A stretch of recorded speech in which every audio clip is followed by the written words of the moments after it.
Ooh, scary stuff. So, first time going live on YouTube. Here we are. Um, yeah, it's the start of an or end of a year of training, and we finished on Tuesday night, and then I found myself on a Thursday night saying, "Hey, here we are. I got nothing to do." And I've obviously put videos out already today, and I've been meaning to go live for a little while and try it out, see how it works. I know I've done some recordings in the past where it was me watching videos and reviewing videos live, but here we are. What I first off don't like is that my camera seems to have these wonderful stripes from the light in the room here, which is something we'll have to correct pretty quickly, to say the least. But beyond that, yeah, here I am. Decided to start doing some lives every now and again and see how they go. Obviously, for the first time out, I'm expecting to not be talking to anybody. That's okay. We're well able for that and well able to speak for myself and speak to myself.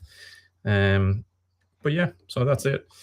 So start of a new era in one way, which was starting to actually release new material for for the channel. Start getting some materials out.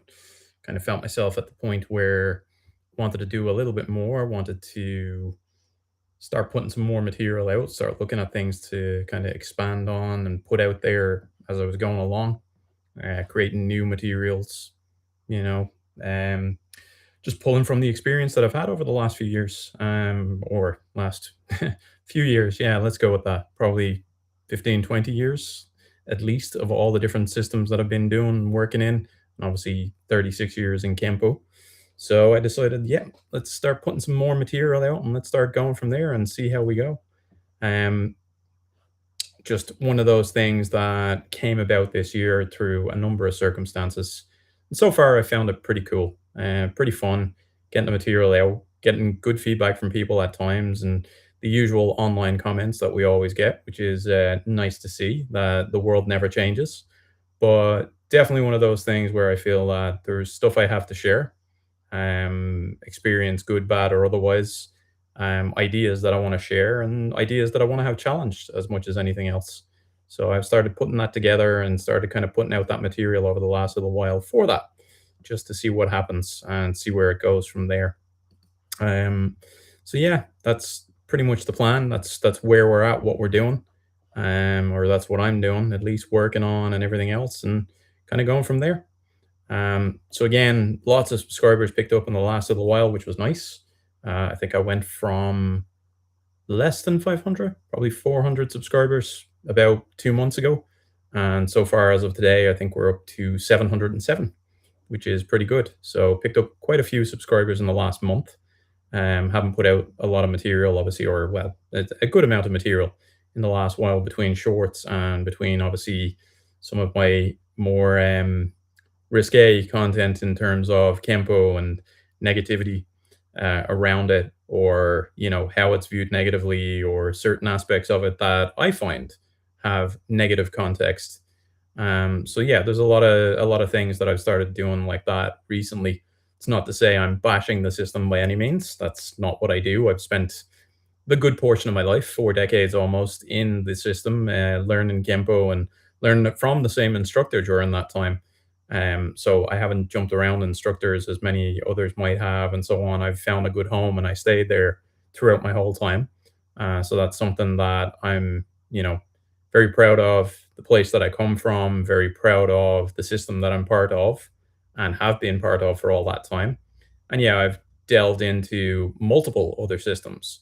Spent a lot of time training in Japanese jiu-jitsu with my best friend and our group that we had running for a while in Maynooth University in Ireland, and then moved on to Filipino martial arts through the same group.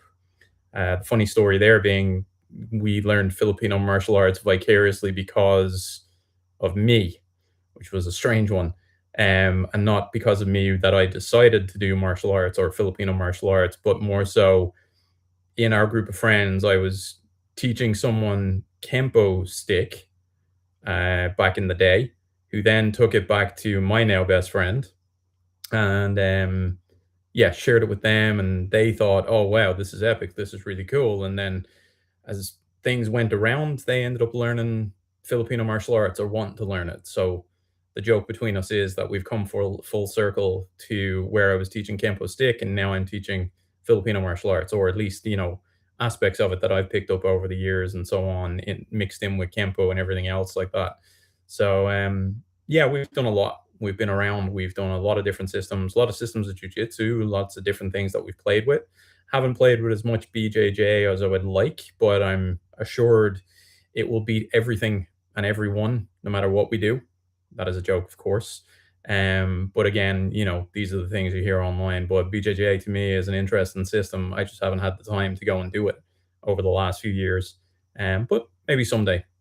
I've been bouncing around different things over the years and picking up different things over the years. So I thought, why not maybe add it to the list for early retirement? If I ever get to retire by 50, who knows? Which is unlikely, but again, maybe my BJJ career can kick off then and we can go from there. And yeah, mix it in because I'm sure there's nobody mixing Brazilian Jiu Jitsu with Kempo or any of those other things as we go. Definitely not something I've seen ever in my life. But yeah, so that's about it. What I'm also finding is from this channel, from the work that I'm doing, from the ideas that people are giving me through comments or through chats afterwards when people are saying about what they think of the material and so on, what I find is I'm actually delving back into a lot of um, my old library in terms of either videos that we took of seminars we were at years ago, places I taught, places, things that we taught even in our classes. The joke there being, sadly, that in most of our class videos, we shared a hall with a fencing team, and yeah, the noise of an epee or a rapier clashing off another, or a hit marker, electronic hit mark counter or score from fencing, it kind of gives me PTSD at this point. Because a lot of the videos, well, you look and you go, hey, we had some really good stuff in there.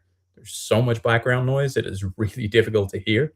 And that's one of those things that you look and you go, we really taught a lot. We really did a lot back then as well, which was really cool to see. But I do find myself looking back at even just like, and we've done this recently, looking at some of the notes we took during our time in different FMA clubs or different seminars that we've attended, and just the sheer amount of information that we brought back. And you kind of go, that's enough for like 5 lifetimes. And it probably is 5 lifetimes because there were at least five of us capturing those notes and capturing those materials as we went on. But yeah, so I mean, there's definitely a lot of material I've been looking at and kind of going, I could redo that. We could certainly bring that forward. I think that still has a place or it's valid. And it's giving me a little bit more fun in the way I'm thinking about my martial arts again. Obviously, Kempo being the main martial art that I've done for so long, but it's nice to look at it and go, there's an idea we could explore. There's something I could put together, and there's something I could do for a seminar or a class or whatever it might be, or even just a video for YouTube. But I'm looking back, I've done videos, as I said, some of my videos reviewing the main video that I've done the review on was Joe Simonette's Beyond Kempo. And that was obviously the starting point for a lot of stuff.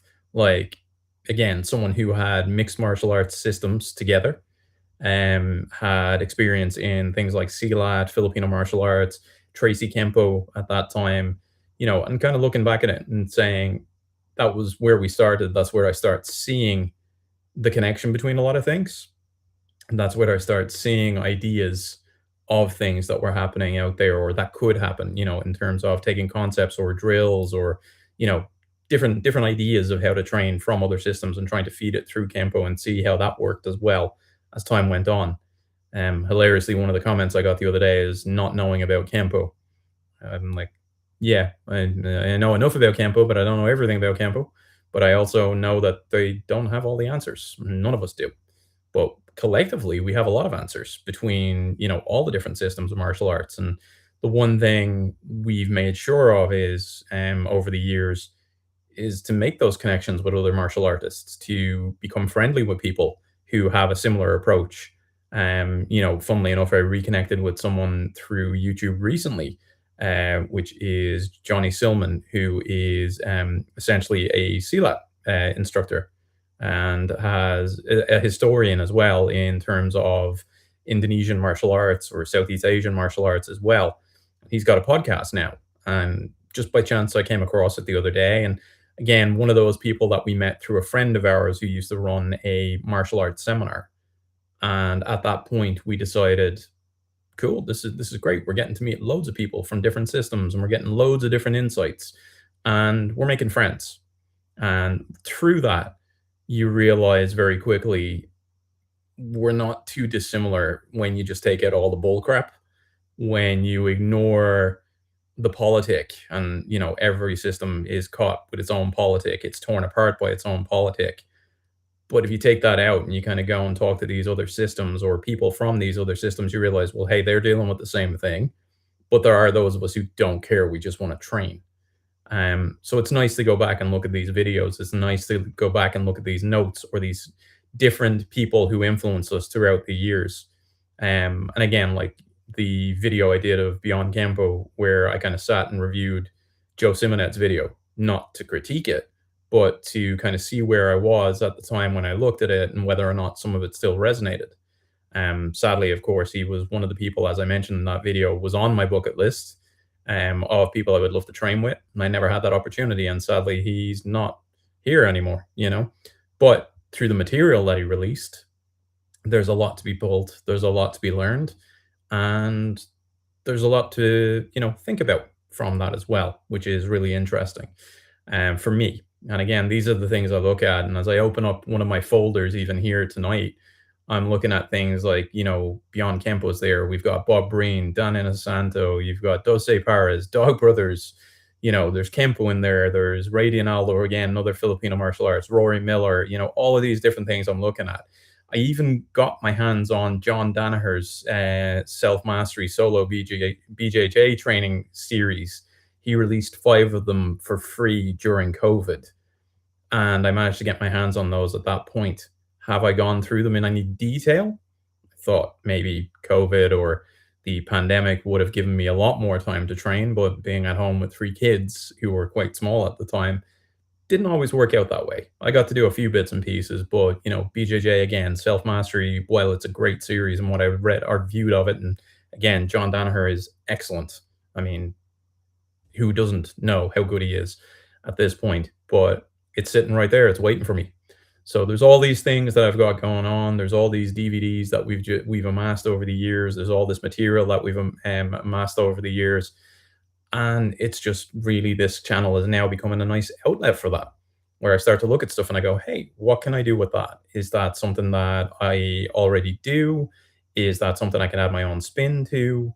Can I look at it from a Kenpo lens? And, predominantly through the videos that I've done recently, while I'm obviously showing some Kenpo in there as well, of course, there's a lot of Kenpo material out there. I mean, you've got the videos of everybody at this point. I have a friend who is uploading those, for example, on YouTube, and he has those available as well. I'm thinking, there's only so many ways you can do Kenpo. It's my approach to things that I like to share more than anything, or what I've learned through the years that I like to share.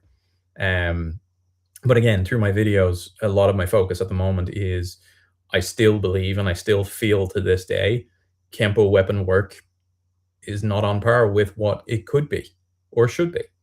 I've learned Form 7. There's a joke about Form 8. I've forgotten it that many times because while I tried to learn it, I've learned Filipino martial arts and knives from there. Some knife work. I'm not an expert in that by any means. And some blade work. And at all points, I find myself doing the Kenpo form and thinking, nah, this just doesn't work for me. And that's not to say it's, doesn't have its lessons in there or anything else. But again, there are presuppositions there that are not addressed throughout the system until the very last minute, with Form 8 being the last official formal form that we have in the system, and it's 2 knives. You very rarely deal with it again. And, spoilers for upcoming materials that I might be looking at, Kenpo, deals with it in a number of different ways. There are 4 scenarios you can look at. Both people are unarmed. In any weapon system, you're presuming that the other person is still armed. They just haven't drawn a weapon yet, and there's a potential that a weapon will come into play. The other side of it is that, you're unarmed and the other person is visibly armed. And then you have it that, you are armed and the other person isn't. And then you're both armed. That is the way it is typically looked at in Kenpo. which doesn't match up with the way the system is structured. Because the system is structured, yes, our techniques begin with phase one typically and stay with phase one, which is we're both unarmed, presumably. And then you have the second phase, which is when we deal with our weapon techniques, the other person is armed and you're defending against them unarmed. And then how you get to the third phase of having a weapon yourself and ultimately, disarming the other person, or, they are without a weapon, is somewhere in the middle of those techniques, you've disarmed that person with no clear disarms being taught or no clear things like that being really shown or written out. There are, you take the weapon and you hit the person and you do this, and there's follow ups, and the extensions show you a lot more of how you would use a weapon against someone. But again, you're looking, thinking, we haven't addressed it. And then finally, or sorry, in the other phase, then you're armed as well. Those two weapon forms that I mentioned, Form 7 and Form 8, sticks and knives, respectively, you have two weapons, one in each hand, double sticks and double knives, depending on the form, and the other person is completely unarmed. And any demonstrations of that is a person punching and kicking at you while you beat them with sticks or knives. Now, there are lessons to be learned there. There's coordination and everything else like that, but we have skipped over also, in no real circumstances do we see in Kenpo, I am armed and they are armed. How do we deal with that? So that's a lot of what I'm trying to bring in a long roundabout way of what I'm trying to show in terms of how weapons work, how we can add in the concept of both of us being armed and dealing with that as a consequence. You can still do a lot of things. Your Kenpo still translates in a lot of ways, but there are principles that need to be thought about, used, and kind of, played with as we start doing weapon work and things like that. And that's why a lot of what I'm doing at the moment is introducing it not for Filipino martial arts purposes. There are amazing people out there online doing Filipino martial arts and showing it as a full system. My concept is, where am I bringing it from? How am I taking it back into Kenpo to give us a better shot than what we've currently got? It's not to say the techniques that we have unarmed against weapons, they're not completely indifferent to what Filipino martial arts teach overall. If you're unarmed and the other person has a weapon, how you deal with it. The problem often lies in what you do when you get the weapon. You're like the dog who gets the car, doesn't know what to do with it. Or, ultimately you are skipping over a stage where you're both dealing with a weapon in hand and knowing how to handle that, and just taking it that you suddenly got a weapon and you're going to know how to use it. So there's elements of that, and that's what I'm trying to overlay in a lot of what I'm doing. Also, the conceptual idea of, there are multiple ranges. I mean, Kenpo deals in ranges. We have depth zones. Filipino martial arts, as I've said in one of my recent videos, we have, three potential ranges, four if you push it to a really close range or extreme close range. But you have long, medium, and close. Kenpo functions really well, as I said in that video, in medium range. It's where we really do well. Close-up range, we start to move into things like grappling that we have elements of, but again, not as much as other systems would have. And of course, these are the points where you realize your gaps. So again, I think there's a lot to be learned from Kenpo taking in and seeing. We have, I think it's 7 depth zones, including front right up the center line and then behind. Whereas Filipino martial arts use 3. I mean, that's not to say that those depth zones don't count in the same way. They typically do. As described, I mean, Kenpo looks at anything about the extremities being the furthest out of reach or out of range zone, as you would, or the furthest zone out. Filipino martial arts looks at that as largo. So they've reduced down the number of ranges that you're potentially doing. But ultimately speaking, it's the same concept. And then when you apply your weapon to that and other things like that, it starts to actually enhance what we think about in terms of Kenpo. I find weapon work, for example, while Kenpo is very predominantly based on stances initially and foot maneuvers come later. I mean, I've literally just put up a video today from Parker's Sophisticated Basics about foot maneuvers. That is the important thing. That is when you get moving and get flexible in your movement. Your stances, you move through them. They become less of a physical, you have to stop in every stance, because that's not how the world works. That's not how reality, as I like to say, works. You have to keep moving. Filipino martial arts and most of the weapons-based arts, while they have stances, they don't lock into them as much. They practice their footwork. It is getting weight distribution from point A to point B. As someone once described it, it is chasing balance as opposed to sitting in balance or in structure at that point. So to me, to enhance your availability or your flexibility and your mobility even in your tempo, it makes sense to have those scenarios where you are constantly chasing that balance while still looking for the best hits and still looking for the best position to be in. And I think weapons give us that. You are far more aware of the dangers when a weapon is buzzing past you, of being in range or being half in enough that you're going to get hit by a weapon, but not able to use yours effectively. So you start to learn very quickly where that line is. And again, Kempo has those things. We have techniques like that. We have techniques where, if we take the technique returning storm is a roundhouse swing with a club or a stick, and then you do a backhand swing. So you've missed with one, or the person, as the technique teaches, gotten outside of the arc of that swing to a zone of sanctuary using the Kempo terminology. But again, they've gotten outside that swing, and then you get inside that swing on top of it. So you get control of the wrist and the elbow when you take that person to a straight arm, disarm, kick, or whatever it might be to follow it up. But again, these are things that you learn very quickly. However, if you treat it in Kempo terms and you drop back to your reverse bow and then you step into through your reverse bow to your neutral and then carry it around to like the next step and next stance and everything else, the maneuverability or the foot maneuvers that get you there tend to get lost because we stop in those stances to get ourselves there. So there's an element of where active live drills like Filipino martial arts would teach for their weapons and, hourglass stepping and all the different footworks that they have, which again, Kempo use a lot of the same footwork in terms of, step drags, push drags, shuffles, whatever you want to call them collectively. All of those things are in there. The impetus of having a weapon swung at you makes it function more, installs it better.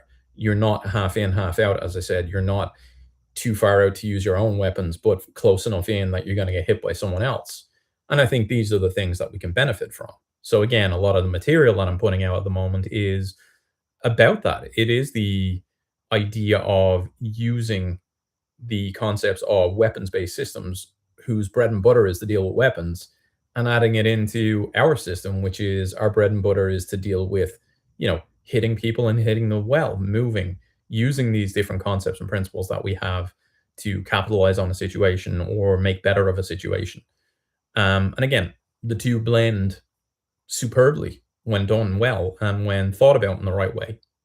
So this is what I'm trying to show in a lot of the videos that I do as well, particularly around the weapon side of things. So I haven't touched on knife. I think stick is always one of the better places to go. But again, I'm very much of the mindset, like most of, as I said, the Filipino martial arts, the stick can easily translate to a blade if you think of it in that way.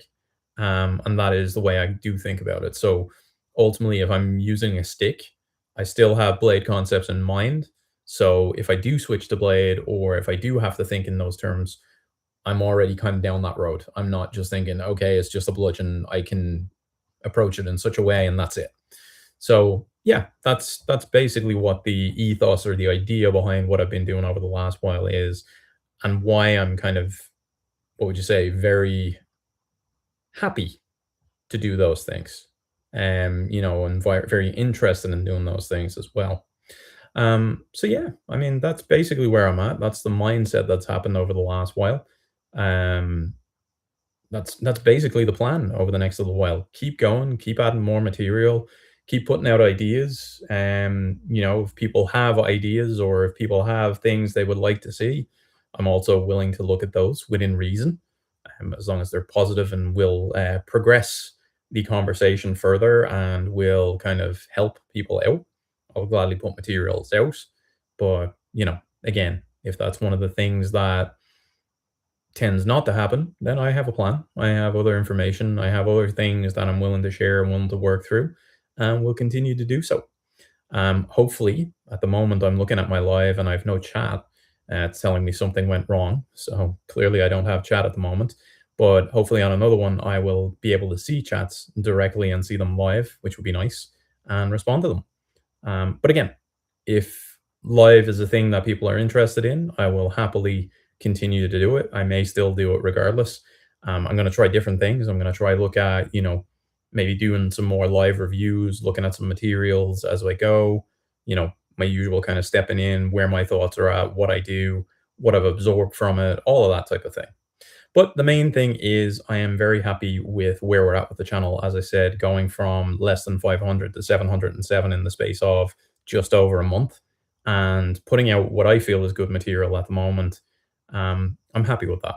Very, very happy with that. And I want to thank everybody who has come along and has been interacting over the last while for essentially joining me on that and keeping me honest and keeping me true to that as well. That I am willing to keep going and I am willing to keep that, updates going and adding new material and so on.